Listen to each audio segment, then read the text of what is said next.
Hai Sobat Dako Lovers, jangan lupa dukung channel ini dengan like, komen, dan subscribe ya. Di episode kedua, cerita diawali Song Ha-young pergi ke lapas untuk menemui pelaku topi merah yang Yong-chul. Namun Yong-chul menolak menerima kunjungan. Tak putus asa, beberapa kali Ha-young selalu datang untuk menemui Yong-chul dan jawabannya selalu sama. Dia selalu menolak menerima kunjungan. Melihat Ha-young selalu datang dan selalu mendapat penolakan dari Yong-chul, petugas lapas memberikan masukan agar Ha-young memberikan uang ke Yong-chul. Dan cara ini membuahkan hasil. Akhirnya, si topi merah bersedia menemui Ha-young. Yong-chul merasa bingung mengapa seorang polisi ingin sekali bertemu dengannya. Ha-young langsung ke intinya, mengapa Yong-chul berpikir bahwa Bang Ki-hun bukanlah pelakunya. Menurut Yong-chul, jika Ki-hun membunuhnya karena emosi, apalagi mereka adalah sepasang kekasih, mungkin saja itu adalah sebuah kecelakaan. Namun tak masuk akal jika dia menelanjangi kekasihnya. Seorang pria normal akan memakaikan bajunya jika korbannya telanjang. Yong-chul menceritakan kisah kecilnya. Dulu ayahnya selalu memukulinya karena dia selalu menyisakan sesendok nasi alih-alih menghabiskannya. Kedengarannya memang aneh, namun dia hanya tidak ingin makan sesendok nasi terakhir. Karena makan sesendok nasi terakhir membuatnya merasa kehilangan semangatnya. Walau selalu dipukuli ayahnya, dia tetap selalu menyisakan sesendok terakhir. Itu selalu menjadi kebiasaannya hingga sekarang. Pasti ada alasan di balik menelanjanginya. Menurutnya, orang yang pernah membunuh akan menelanjangi korbannya yang mungkin merupakan kebiasaannya tanpa dia sadari. Ha-young kemudian kembali ke kantor polisi dan menemui Kapten Park. Menurutnya, kasus pembunuhan yang baru saja terjadi berkaitan dengan kasus pembunuhan Hwa-yoon. Sebelumnya, seorang wanita bernama Won Mal-suk ditemukan tewas dan tidak mengenakan pakaian. Walau ditemukan tak berpakaian, tak ada tanda-tanda adanya pelecehan seksual. Kasus ini mirip dengan kasus Choi Hwa-yoon. Kapten Park masih bersikeras kasus Choi Hwa-yoon telah ditutup karena telah menemukan pembunuhnya. Karena beda pendapat dengan atasannya, Ha-young pun pergi. Dia kemudian ke rumah Won Mal-suk. Di sana, ia menemukan pintu yang baret tanda si pelaku memaksa masuk, namun tak menemukan angka. Di dalam kamar rumah korban, Ha-young membayangkan bagaimana pembunuhan itu terjadi. Kejadian itu seperti sangat nyata seolah-olah terjadi di depan Ha-young. Beberapa saat kemudian, Ha-young pun kembali sadar. Ha-young kemudian kembali ke pos polisi. Petugas di sana mencurigai seorang pria yang selalu mengenakan topi merah.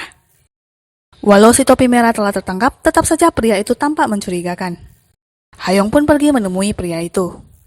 Pria itu berpostur tubuh tinggi tidak seperti yang pernah dikatakan oleh saksi. Pria yang ia lihat berpostur tubuh pendek. Selain itu, pria itu tak mengetahui maksud angka yang ditulis oleh Ha-young. Ha-young pun melepaskannya. Sementara itu, Kepala Park mendapat laporan. Sidik jari yang ditemukan di rumah Won Mal-suk hanya ada sidik jari milik korban.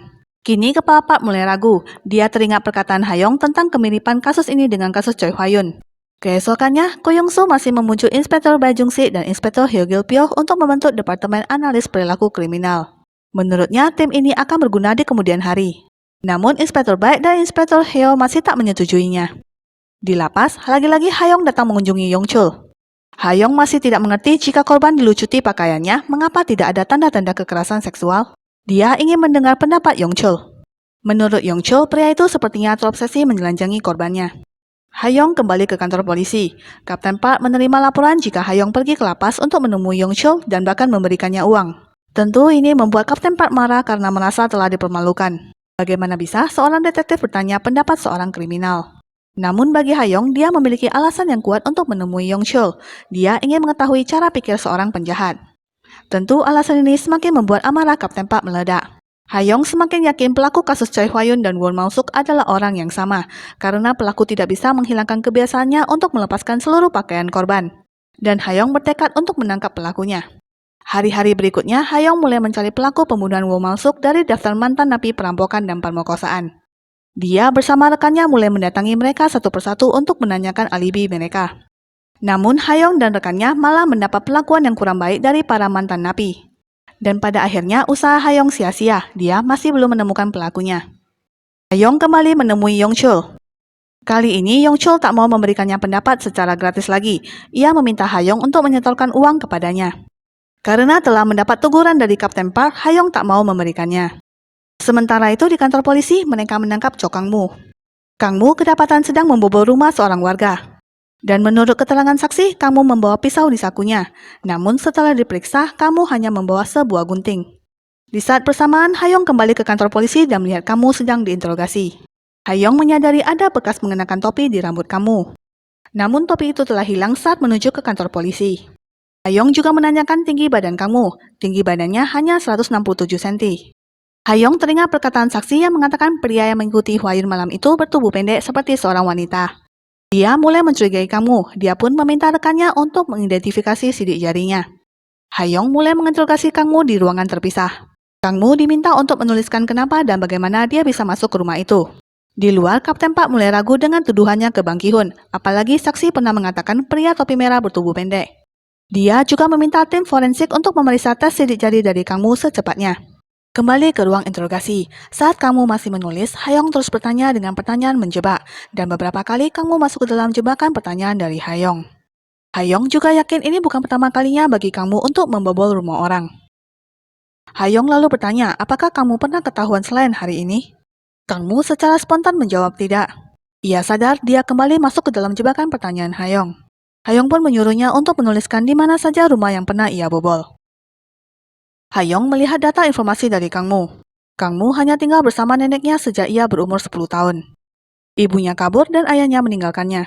Kangmu menjadi panik saat mengetahui Hayong telah memberitahukan perbuatannya ke neneknya. Ia tak ingin neneknya khawatir. Kangmu kembali menulis, namun Hayong selalu bertanya saat ia mulai menulis. Kesal dengan pertanyaan dari Hayong, ia menolak untuk menjawab. Akan tetapi Hayong kembali mengancam, jika kamu tak mau menjawab, ini justru bisa merugikannya. Jika penyelidikan mengungkap bahwa dia terbukti bersalah, kamu akan menerima hukuman yang lebih berat. Mau tak mau, kamu pun menjawab pertanyaan Hayong. Dia bekerja sebagai kurir dan pelayan. Hayong yang yakin pelaku pembunuhan Hwayun adalah seorang kurir atau pengantar makanan, mulai benar-benar mencurigai Kangmu. Dia kemudian meminta Kangmu untuk menuliskan angka 2, 22, 23, dan 233. Angka-angka yang dituliskan oleh Kangmu mirip dengan angka yang tertulis di dinding rumah warga. Kamu semakin kesal dan bertanya, angka apakah ini? Hayong yakin kamu mengetahui apa maksud dari angka-angka itu. Walau begitu, Hayong tetap menjelaskan angka 2 artinya wanita dewasa, 3 berarti anak-anak, dan 1 adalah pria dewasa. Kangmu mulai kelihatan gelisah, namun berpura-pura tidak mengerti perkataan Hayong. Hayong kemudian mengeluarkan foto Chai Hwayun dan Won Mal-suk. Kamu tentu mengenal korban-korbannya, apalagi Hayong menemukan sidik jari di TKP, sidik jari yang pasti akan cocok dengan Kangmu. Kangmu semakin tampak gelisah, dia menyadari bahwa dia telah tertangkap basah dan tak bisa mengelak lagi. Hayong lalu bertanya, mengapa kamu menelanjangi korbannya? Ternyata ada luka di masa kecilnya, ayahnya selalu memukuli ibunya yang tak mengenakan pakaian. Dan malam itu memang dialah yang mengikuti Hwayun pulang ke rumahnya. Dia juga melihat pertengkaran Ki-hun dan Hwayun.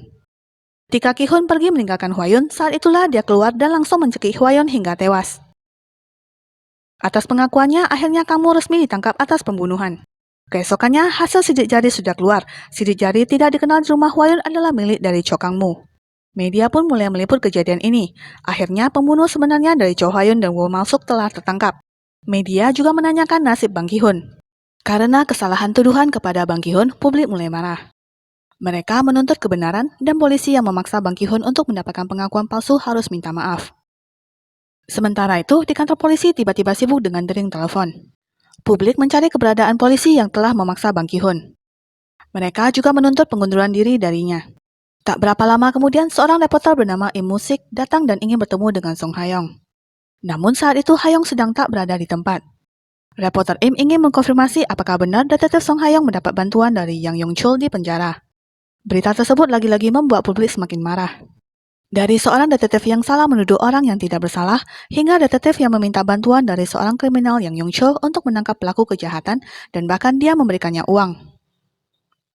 Media bahkan memberitakan detektif yang mengunjungi si topi merah adalah Song Hayong. Sementara itu, berita ini sampai ke Komisaris Jenderal Korea Selatan Lee Jin-chul. Tentu berita ini membuat Komisaris Lee marah. Inspektur Bae Jun-sik dan Hyo Gil-pyo menemui Komisaris Lee. Inspektur Bae dan Hyo mengambil kesempatan ini untuk mengajukan pembentukan tim analis perilaku kriminal. Di tempat lain, akhirnya Bang Ki-hun telah dibebaskan. Dia masih membuka bartendanya. Hayong datang mengunjunginya. Ki-hun berterima kasih karena Hayong telah menangkap pelaku sebenarnya. Keesokannya, Ko Yung-soo membawa berita. Akhirnya, tim analis perilaku berhasil terbentuk asalkan Song Hayong setuju untuk bergabung. Di tim ini mereka bisa mewawancarai narapidana secara resmi, karena ini adalah tugas dari tim analis perilaku. Dengan terbentuknya tim ini, para petinggi akan punya alasan untuk menenangkan publik. Song Ha-young pun setuju untuk bergabung, walau ia masih belum tahu apa yang harus dilakukan seorang profiler. Cerita kemudian beralih ke Mei tahun 2000. Tampak seorang anak perempuan sedang bermain sendirian di sebuah taman. Berapa lama kemudian seorang pria datang menghampiri anak itu dan menawarkannya es krim. Si anak pun mengikuti si pria untuk mendapatkan es krimnya. Pria itu kembali menawarkan si anak dengan es krim yang lebih banyak lagi di rumah. Tanpa pikir panjang, anak itu pun mengikuti si pria. Malamnya di sebuah rumah terdengar suara jeritan anak itu. Apakah pria itu menculik si anak? Bagaimana nasib si anak? Tetap ikutin alur cerita Trust the Nurse episode 3 ya.